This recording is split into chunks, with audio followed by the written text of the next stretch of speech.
inside a highly classified, restricted access lab deep within Apple Park. A small, hand-picked group of elite engineers is currently working on a device that is designed to make every single MacBook you have ever owned look like an ancient relic. This is not just another yearly update. This is not an incremental speed bump or a slightly thinner bezel. This is the Apple Macbook Neo 2, a machine so revolutionary, so radically different from anything Apple has ever released, that it is currently sending shockwaves through the entire tech industry. For the past several months, whispers have been circulating among top Silicon Valley insiders about a secret project codenamed Neo. While the world was busy looking at the standard Pro and Air lineups, Apple was quietly building something else entirely. A device designed to redefine the boundary between human and machine. A computer that does not just process your commands, but actually anticipates them. If the leaks and schematics currently slipping out of the supply chain in East Asia are even 80% accurate, the MacBook Neo 2 is about to change the landscape of personal computing forever. And today, we are pulling back the curtain on absolutely everything. To understand why the MacBook Neo 2 is causing such panic among competitors, you have to understand the fundamental shift in how Apple is approaching this device. For the last decade, laptops have all followed the exact same formula. You have a screen, a hinge, a physical keyboard, and a trackpad.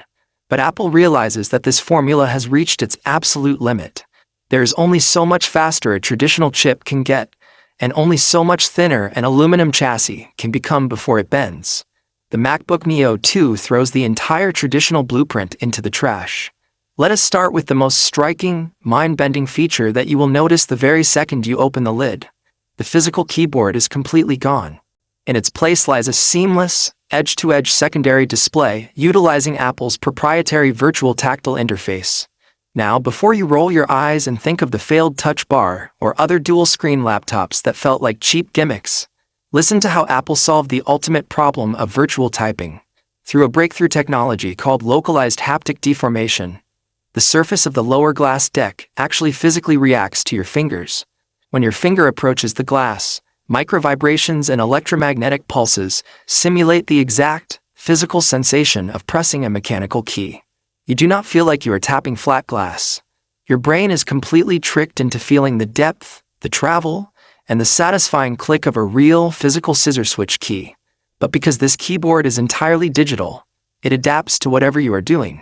If you open a video editing suite, the keyboard dissolves, morphing instantly into an intuitive, physical-feeling mixing console with virtual dials, color wheels, and timelines that you can physically slide and push. If you switch to coding, it reconfigures into a specialized layout with your most used syntax keys physically highlighted and textured under your fingertips. But Apple did not stop there. The secondary lower screen is not just a keyboard. It is a fully functional workspace that interacts seamlessly with the primary display. The primary display itself is a masterpiece. We are looking at a dual-layer micro-LED panel capable of a mind-boggling 3,000 nits of peak brightness. This is a display so vivid, so deeply contrasted, that images do not look like they are on a screen. They look like they are floating in mid-air. The bezels have been reduced to a mere